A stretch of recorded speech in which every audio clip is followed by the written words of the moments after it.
नमस्ते। अपने कल के वीडियो में मैंने कुंभ राशि में राहु के गोचर और उसके सभी चंद्र राशियों पर प्रभाव के बारे में बात की थी। और जैसा कि मैंने बताया था, राहु तो राहु है, इसलिए राहु कभी भी आपको कोई सकारात्मक परिणाम नहीं देगा। कुछ लोग सोचते हैं कि राहु बहुत सारा धन दे सकता है, लेकिन उस धन का क्या फ़ायदा अगर आप बाहरी चीज़ों की ओर खींच जाएं और खुद से संपर्क खो बैठें। तो बाहर से आप अमीर बन जाते हैं, लेकिन अंदर से आप गरीब हो जाते हैं। इसीलिए राहु के पास देने के लिए बिल्कुल भी कुछ सकारात्मक नहीं है। और यही कारण है कि मैंने अपने कल के वीडियो में विशेष रूप से यह उल्लेख किया था कि चाहे राहु किसी भी भाव में हो, वह अपने नकारात्मक परिणाम ही देगा। हालांकि मैंने यह भी कहा था कि मैं एक दूसरा भाग बनाऊंगा जिसमें मैं महान गुरु केतु के बारे में बात करूंगा, क्योंकि राहु का उपाय केतु ही है। केवल केतु की बुद्धि के माध्यम से ही आप अपने जीवन में राहु द्वारा लाई गई परेशानियों को पार कर सकते हैं। चिपक कर रहने की प्रवृत्ति, बदला लेने के विचार, दूसरों पर काला जादू करने जैसे छुपे हुए विचार, लोगों की टांग खींचने वाली राजनीतिक सोच, यह सब राहु की प्रकृति है। जबकि केतु आपको छोड़ने की क्षमता देता है। केतु कहता है छोड़ दो। ये छोड़ने की प्रवृत्ति आपको अपने जीवन में आगे बढ़ने में मदद करती है। लेकिन राहु कहेगा नहीं, तुम्हें पकड़े रहना चाहिए, तुम्हें बदला लेना चाहिए। ये सब आपको नीचे गिरा देता है।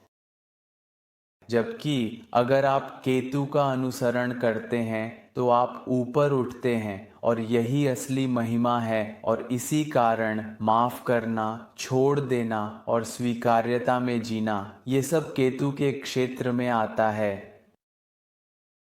और यही मैंने इस पॉडकास्ट में बताया है कि सिंह राशि में केतु का यह गोचर आपको कैसे मदद करेगा, बशर्ते आप एक विकसित होती आत्मा हो, बशर्ते आप आत्म विकास के लिए प्रयासरत हों। निश्चित रूप से अगर आप एक आक्रामक व्यक्ति हैं, लगातार दूसरों को चोट पहुंचाने के लिए टिप्पणी करते हैं, लगातार शिकायत करते हैं, आभार नहीं जताते, तो ऐसे व्यक्ति के लिए कोई मदद नहीं है। लेकिन जो व्यक्ति विकसित हो रहा है, जो प्रयास कर रहा है, उसके लिए निश्चित ही भविष्य उज्जवल है। तो इसी बात के साथ आइए शुरू करते हैं यह पॉडकास्ट सिंह राशि में केतु के गोचर और उसके सभी चंद्र राशियों पर प्रभाव के बारे में।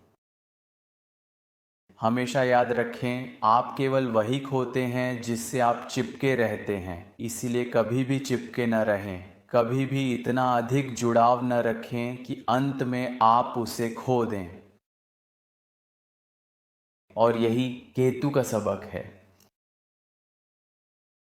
कभी आपको मेरी किताब वाई केतु कैन हील पढ़नी चाहिए। तो आइए इस पॉडकास्ट की शुरुआत करते हैं।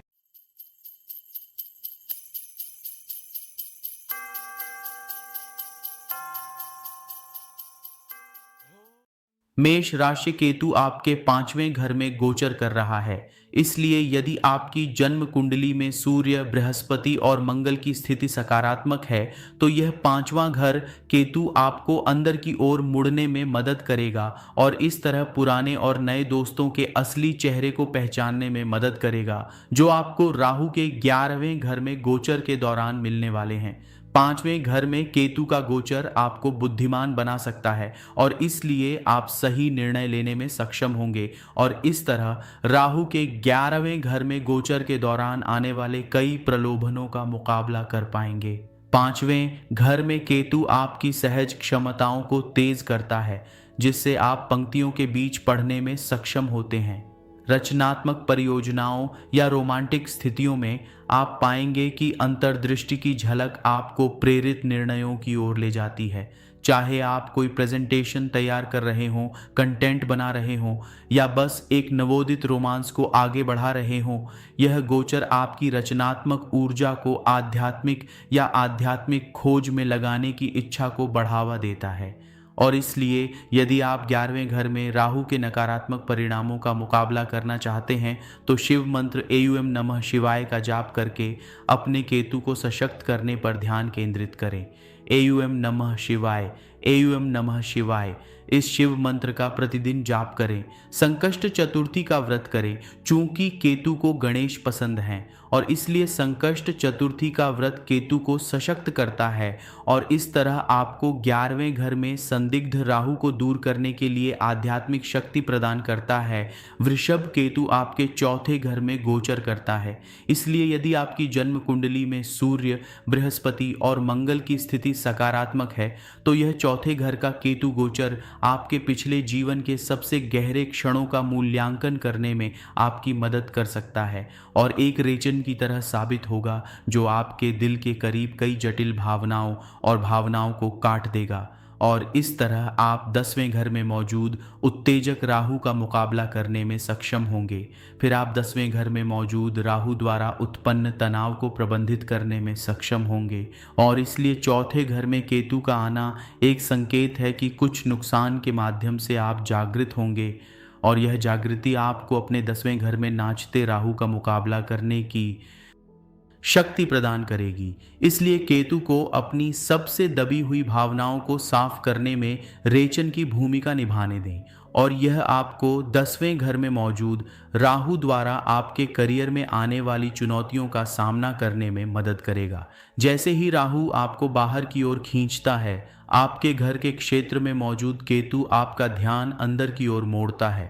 आप पा सकते हैं कि आपका घर एक सच्चा अभयारण्य बन गया है, चाहे वह आपके स्थान को साफ करने के माध्यम से हो, एक साधारण ध्यान कोने की खेती करने के माध्यम से हो या शांत घरेलू अनुष्ठानों में आनंद पाने के माध्यम से हो, जो आपकी आत्मा को किसी भी बाहरी गतिविधि से अधिक पोषण देता है।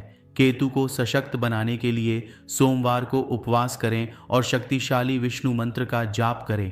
ओम विष्णु, ओम विष्णु, ओम विष्णवे नमः। मिथुन राशि केतु आपके तीसरे घर में गोचर कर रहा है, इसलिए यदि आपकी जन्म कुंडली में सूर्य, बृहस्पति और मंगल की स्थिति सकारात्मक है तो यह तीसरे घर में केतु का गोचर आपकी मानसिक एकाग्रता को तेज करेगा। आप बातचीत, ग्रंथों और शिक्षाओं में पंक्तियों के बीच पढ़ने में सक्षम होंगे। यह बढ़ी हुई समझदारी राहु की गलत विचारधारा या संदिग्ध गुरुओं के साथ आपको गुमराह करने की प्रवृत्ति का मुकाबला करेगी। 9वें घर में आपको भ्रम से वास्तविक ज्ञान को अलग करने में मदद करते हुए तीसरा घर छोटी यात्राओं और सामुदायिक संबंधों को नियंत्रित करता है। यहाँ केतु आपको व्यावहारिक कौशल को निखारने और प्रामाणिक संबंध बनाने के लिए प्रोत्साहित करता है, जबकि 9वें में राहु उच्च शिक्षा या लंबी दूरी की यात्रा के बारे में भ्रम पैदा कर सकता है। आपका तीसरा घर केतु ऊर्जा आपको जल्दी से घूमने, स्थानीय अनुभवों से सीखने और सहायक नेटवर्क बनाने की अनुमति देता है, जो आपको अपने सच्चे मार्ग पर वापस लाने का मार्गदर्शन करते हैं। 9वें में राहु आपको अपने विश्वासों या आध्यात्मिक मार्ग पर संदेह कर सकता है। हालांकि केतु की बोल्ड थर्ड हाउस ऊर्जा आपको अपनी सच्चाई बोलने और बिना किसी डर के नए सीखने के अवसरों का पीछा करने की शक्ति देती है। केतु को सशक्त करने के लिए मंगलवार को उपवास करना शुरू करें और हर मंगलवार को भगवान हनुमान मंदिर जाना सुनिश्चित करें। एयूएम हनुमते नमः का जाप करें। एयूएम हनुमते नमः, एयूएम हनुमते नमः, ताकि तीसरे घर का केतु आपको धर्म, विचारधारा और दर्शन के मामलों में राहु द्वारा लाए जाने वाले भ्रम का मुकाबला करने के लिए अधिक गहरी अंतर्दृष्टि और साहस दे। कर्क केतु आपके दूसरे घर में गोचर कर रहा है, इसलिए यदि आपकी जन्म कुंडली में सूर्य, बृहस्पति और मंगल सकारात्मक स्थिति में हैं, तो यह दूसरे घर का केतु गोचर भौतिक संपत्ति और पारिवारिक सामान से लगाव को दूर कर देगा, जिससे आपको अपने सच्चे मूल्यों को देखने में मदद मिलेगी और जो वास्तव में आपको बनाए रखता है। यह आंतरिक स्पष्टता राहु की 8वें घर की गुप्त हानि या वित्तीय झटकों की प्रवृत्ति का प्रतिकार करती है, क्योंकि जब संसाधन अप्रत्याशित रूप से बदल जाते हैं तो आपके घबराने की संभावना कम होती है। यह गपशप या छिपे हुए एजेंडे की ओर किसी भी प्रवृत्ति को साफ करता है जिसे 8वें भाव में राहु भड़का सकता है। ईमानदार, दयालु संचार परिवार और वित्तीय साझेदारी में विश्वास का निर्माण करता है, जिससे विश्वासघात या गलत फहमियों का जोखिम कम हो जाता है। दूसरा भाव आत्मसम्मान और सुरक्षा को नियंत्रित करता है। केतु की ऊर्जा स्थिरता खोने के बारे में कर्म संबंधी भय को भंग कर देती है। जैसे जैसे आप बाहरी सुरक्षा जाल के बजाय आंतरिक आत्मविश्वास पर भरोसा करना सीखते हैं, आप 8वें भाव की उथल पुथल का सामना करने के लिए बेहतर रूप से सुसज्जित होते हैं, संकट को विकास के अवसरों में बदलते हैं। केतु को सशक्त बनाने के लिए सुंदर कृष्ण मंताय वासुदेवाय हरे परमात्मा का जाप करें।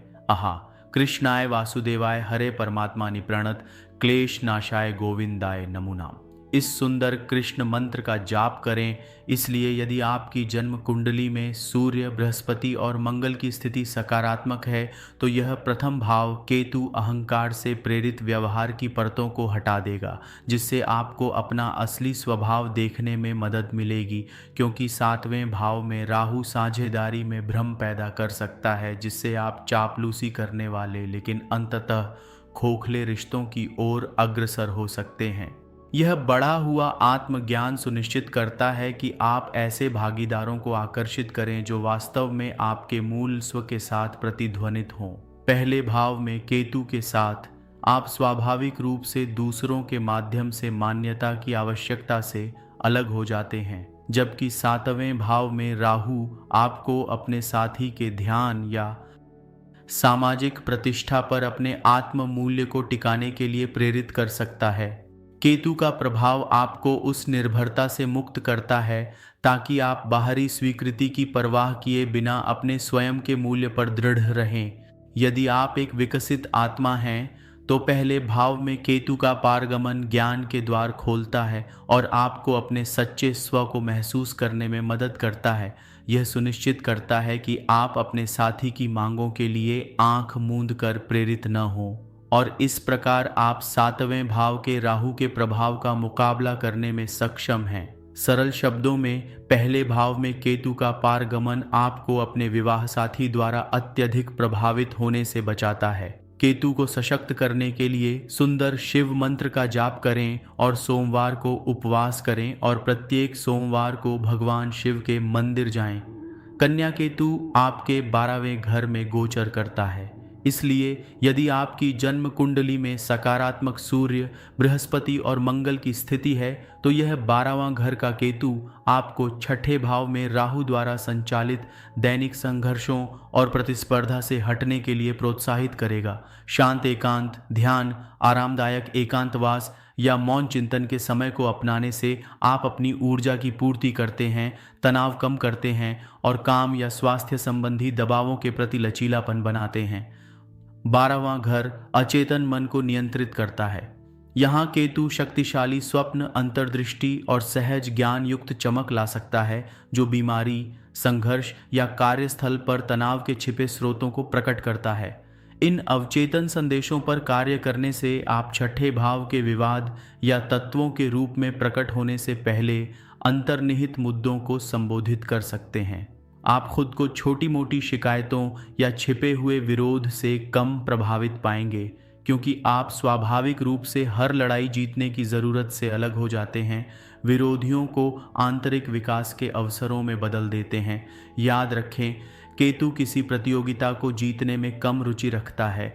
इसके बजाय केतु अंदर की ओर मुड़ने और असली दुश्मनों पर विजय पाने पर अधिक ध्यान केंद्रित करता है, जिनके नाम वासना, क्रोध, लालच और ईर्ष्या हैं। और इसलिए यदि आप एक विकसित आत्मा हैं तो 12वें घर में केतु का पारगमन वास्तव में आपको आध्यात्मिक रूप से सशक्त बना सकता है, ताकि आप 6ठे में राहु द्वारा लाए जाने वाले दैनिक मंथन में उलझे न रहें। केतु को सशक्त बनाने के लिए सुंदर विष्णु मंत्र ओम नमो भगवते वासुदेवाय आह का जाप करें। इस सुंदर वासुदेव मंत्र का जाप करें। गुरुवार को उपवास करें और गुरुवार को अपने शहर में साईं बाबा मंदिर जाए। तुला केतु आपके 11वें घर में गोचर करता है, इसीलिए यदि आपकी जन्म कुंडली में सूर्य, बृहस्पति और मंगल सकारात्मक स्थिति में है तो यह 11वें घर का केतु पारगमन विशुद्ध रूप से भौतिक लाभों से अलगाव को बढ़ावा देगा और साझा आध्यात्मिक या दार्शनिक आदर्शों के आधार पर संबंध बनाने को प्रोत्साहित करेगा। यह आपको पांचवें घर में राहु द्वारा संचालित सट्टा जुआ या जोखिम भरे रचनात्मक उपक्रमों से दूर जाने में मदद करता है और उन्हें उद्देश्यपूर्ण सहयोग से बदल देता है जो दीर्घकालिक विकास का समर्थन करते हैं। 11वां घर दोस्तों, बड़े भाई बहनों और व्यापक समुदाय को नियंत्रित करता है। 11वें घर में केतु के साथ आपको सहज ज्ञान प्राप्त होता है कि वास्तव में कौन आपका साथ देता है, छिपे हुए सहयोगियों या सलाहकारों को सामने लाता है। यह राहु की रचनात्मक भागीदारों, रोमांटिक रुचियों या अपने बच्चों को गलत तरीके से आंकने की प्रवृत्ति को कम करता है, जिससे आपको अप्रत्याशित निराशाओं का सामना करने के बजाय विश्वसनीय समर्थन बनाने में मदद मिलती है। केतु की ऊर्जा रोमांस, अटकलों या प्रदर्शन जैसे पांचवें घर की गतिविधियों से तत्काल मान्यता के लिए अहंकार की आवश्यकता को खत्म कर देती है। इसके बजाय यह आपकी महत्वाकांक्षा को स्पष्ट आध्यात्मिक या मानवीय उद्देश्यों में बदल देता है। आप राहु से प्रेरित अतिभोग, वास्तव में नाटक या जोखिम के प्रति कम प्रवण हैं और वित्तीय और भावनात्मक दोनों तरह के स्थिर नैतिक लाभों के लिए वास्तविक अवसरों को पहचानने की अधिक संभावना रखते हैं और इसलिए 11वें भाव में केतु को सशक्त बनाने के लिए कृष्ण मंत्र ओम केशवाय नमः का जाप करना शुरू करें। ओम केशवाय नमः। ओम केशवाय नमः इस सुंदर कृष्ण मंत्र का जाप करें और शुक्रवार को उपवास करें।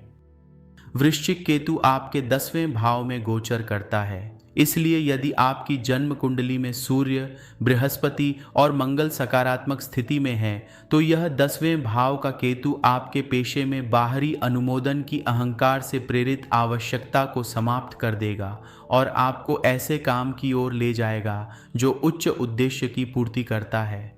पद की चाहत से यह अलगाव राहु की घरेलू सुख सुविधाओं और भावनात्मक सुरक्षा में आपको अत्यधिक निवेश करने की प्रवृत्ति को संतुलित करता है, जिससे आपको आंतरिक स्थिरता बनाए रखने में मदद मिलती है, भले ही घरेलू जीवन अशांत महसूस हो। 10वें भाव में केतु के साथ करियर के निर्णयों के लिए आपका अंतर्ज्ञान बहुत तेज हो जाता है। आप बेहतर ढंग से समझ पाते हैं कि कौन से पेशेवर अवसर वास्तव में आपके धर्म के साथ मेल खाते हैं। यह चौथे घर में राहु द्वारा प्रेरित भ्रम का मुकाबला करता है, जहां आप अन्यथा पारिवारिक गतिशीलता या अचल संपत्ति के मामलों को गलत तरीके से पढ़ सकते हैं, ताकि आप स्पष्टता के साथ काम और घर दोनों मामलों को नेविगेट कर सकें। केतु आपके द्वारा खुद को सार्वजनिक रूप से प्रस्तुत करने के तरीके में सादगी और प्रामाणिकता को प्रोत्साहित करता है, आपकी उपलब्धियों को बढ़ाने की किसी भी बाध्यकारी आवश्यकता को दूर करता है। यह सीधा, ईमानदार दृष्टिकोण घरेलू सफलताओं को बढ़ा चढ़ाकर पेश करने या सुरक्षा के भौतिक प्रदर्शनों से चिपके रहने की राहु की इच्छा को कम करता है। भावनात्मक बैसाखी के बजाय वास्तविक उपलब्धि में आपकी भलाई की भावना को आधार बनाता है। 10वें घर में केतु को सशक्त करने के लिए राम मंत्र ओम श्री राम रामायणमः का जाप करना शुरू करें। ओम श्री राम रामायणमः, ओम श्री राम एम रामायणमः और शनिवार को उपवास करें। धनु केतु आपके 9वें घर में गोचर करता है। यह राहु की तीसरे भाव में हर दिलचस्प लेकिन सतही विचार का पीछा करने या छोटी छोटी बातों पर बहस करने की प्रवृत्ति का मुकाबला करता है। बिखरे हुए मानसिक मंथन के बजाय आप सार्थक ज्ञान पर ध्यान केंद्रित करते हैं, जो आपके जीवन को समृद्ध बनाता है। केतु के 9वें भाव में होने से यात्राएं, विशेष रूप से लंबी दूरी या तीर्थ यात्राएं, जल्दबाजी या चिंता से भरी होने के बजाय अधिक चिंतनशील और परिवर्तनकारी हो जाती हैं। यह संतुलन राहु के तीसरे भाव का आवेग है। अंतिम क्षण में उन्मत्त यात्राओं या तनावपूर्ण आवागमन के लिए आप आंतरिक शांति और वास्तविक सांस्कृतिक या आध्यात्मिक अंतर्दृष्टि के लिए नज़र के साथ यात्रा करना सीखते हैं। राहु आपकी अभिव्यक्ति को परिष्कृत करता है, तेजी से भाषण या बहस के माध्यम से खुद को साबित करने की इच्छा को दूर करता है। जहां तीसरे भाव में राहु आपको बेचैन करने वाले टेक्स्टिंग, गपशप या सतही मजाक की ओर धकेल सकता है, वहीं 9वें भाव का केतु आपको दिल से बोलने, विश्वास और कहानियां साझा करने के लिए प्रोत्साहित करता है, जो अभिभूत करने के बजाय प्रेरित करती हैं। आपके शब्दों में वजन और ईमानदारी होती है, जो घर्षण के बजाय सम्मान का निर्माण करती है। 9वें भाव में केतु को सशक्त बनाने के लिए गणेश मंत्र ओम गम गणपतये नमः का जाप करना शुरू करें। नमः हूँ और गुरुवार और एकादशी मकर राशि के व्रत रखें। केतु आपके 8वें घर में गोचर करता है, इसलिए यदि आपकी जन्म कुंडली में सूर्य, बृहस्पति और मंगल की स्थिति सकारात्मक है तो यह 8वें घर का केतु पदों और प्रतिष्ठा के प्रतीकों से अत्यधिक चिपके रहने को खत्म कर देगा। यह दूसरे घर में राहु के धन को बनाए रखने या सुरक्षा साबित करने के लिए अधिक खर्च करने की इच्छा को बेअसर करने में मदद करता है, जिससे आप क्षणभंगुर भौतिक लाभों की तुलना में सच्चे आंतरिक संसाधनों को महत्व दे सकते हैं। केतु के यहाँ होने से दबी हुई या अनदेखी की गई संपत्तियों, वित्तीय या भावनात्मक, पर शोध करने, जांच करने और उन्हें उजागर करने की आपकी क्षमता नाटकीय रूप से तेज हो जाती है। यह निवेश या पारिवारिक विरासत के बारे में दूसरे में राहु द्वारा प्रेरित गलत फहमियों को संतुलित करता है और आपको अधिक सूचित, सहज निर्णय लेने के लिए मार्गदर्शन करता है। 8वें घर का केतु आपको गहरे बैठे डर या पारिवारिक कर्मों का सामना करने और उन्हें छोड़ने के लिए प्रोत्साहित करता है, चाहे वे पैसे, भाषण पैटर्न या आत्म मूल्य के बारे में हों। इन छायाओं का सामना करके आप अपनी आवाज़ या मूल्यों पर असुरक्षा को प्रोजेक्ट करने की राहु की प्रवृत्ति का प्रतिकार करते हैं और अधिक मजबूत, अधिक प्रामाणिक और पारिवारिक दबावों के प्रति कम प्रतिक्रियाशील बनते हैं। केतु को सशक्त करने के लिए नारायण मंत्र का जाप करना शुरू करें। ओम नारायणाय नमः हु, ओमान नारायणाय नमः हु, ओम नारायणाय नमः। और बुधवार को उपवास करें। यदि आप अपने जीवन में अधिक धन आकर्षित करना चाहते हैं या कम से कम यदि आप उपवास नहीं कर सकते हैं तो बुधवार को मांसाहारी भोजन न खाएं। कुंभ राशि केतु आपके 7वें घर में गोचर करता है, इसलिए यदि आपकी जन्म कुंडली में सूर्य, बृहस्पति और मंगल की स्थिति सकारात्मक है तो यह 7वां घर केतु मान्यता के लिए अहंकार से प्रेरित जरूरतों को भंग कर देगा। आपको दिखावा किए बिना या ध्यान आकर्षित किए बिना संबंध बनाने का मार्गदर्शन करेगा। यह राहु के 12वें भाव में अस्वास्थ्यकर पलायनवाद जैसे अतिभोग या परहेज में वापस जाने की इच्छा का प्रतिकार करता है। इसके बजाय आपको व्यावहारिक कार्यों, आहार अनुशासन और दयालु सेवा की ओर मार्गदर्शन करता है, जो शारीरिक और मानसिक संतुलन दोनों को बहाल करता है। 6ठे भाव में केतु अवचेतन पैटर्न, छिपे हुए विरोधियों या अंतर्निहित स्वास्थ्य समस्याओं का खुलासा करता है, जहां 12वें भाव में राहु अस्पष्ट भय, गुप्त शत्रु या आपकी ऊर्जा पर किसी का ध्यान न जाने वाले प्रभाव को बढ़ावा दे सकता है। 6वें भाव में केतु उन छायाओं को प्रकाश में लाता है ताकि आप उनका सामना कर सकें और बाधाओं को दूर कर सकें, इससे पहले कि वे आपकी भलाई को कमज़ोर करें। 6ठे भाव में केतु सांसारिक कार्यों को आध्यात्मिक अभ्यास में बदल देता है। कार्यस्थल के कर्तव्य या दूसरों की देखभाल, विनम्रता और भक्ति के वाहन बन जाते हैं। यह राहु के 12वें भाव को एकांत या जुनूनी आध्यात्मिक सनक की ओर खींचता है, जो आपके विकास को दयालुता और उपचार के ज़मीनी निरंतर कार्यों में लंगर डालता है। 6ठे भाव में केतु को सशक्त बनाने के लिए सुंदर गणेश मंत्र ओम आसरी गणेशाय नमः का जाप करना शुरू करें। ओम असरी गणेशाय नमः, ओम असरी गणेशाय नमः। और मंगलवार को उपवास करें। और अगर आप किसी मेडिकल कारण से मंगलवार को उपवास नहीं कर सकते हैं तो कम से कम मंगलवार को नॉनवेज खाना ना खाएं। और इसलिए केतु का गोचर वास्तव में कुंभ राशि में राहु के गोचर की चुनौतियों पर काबू पाने में आपकी मदद कर सकता है। और मुझे यकीन है कि अगर आप दिशा निर्देशों और सिफारिशों का पालन करते हैं तो निश्चित रूप से आप अपने जीवन और आने वाले दिनों में अधिक सकारात्मक विकास का अनुभव कर पाएंगे। अभी के लिए इतना ही। जय श्री गणेश, जय गुरु।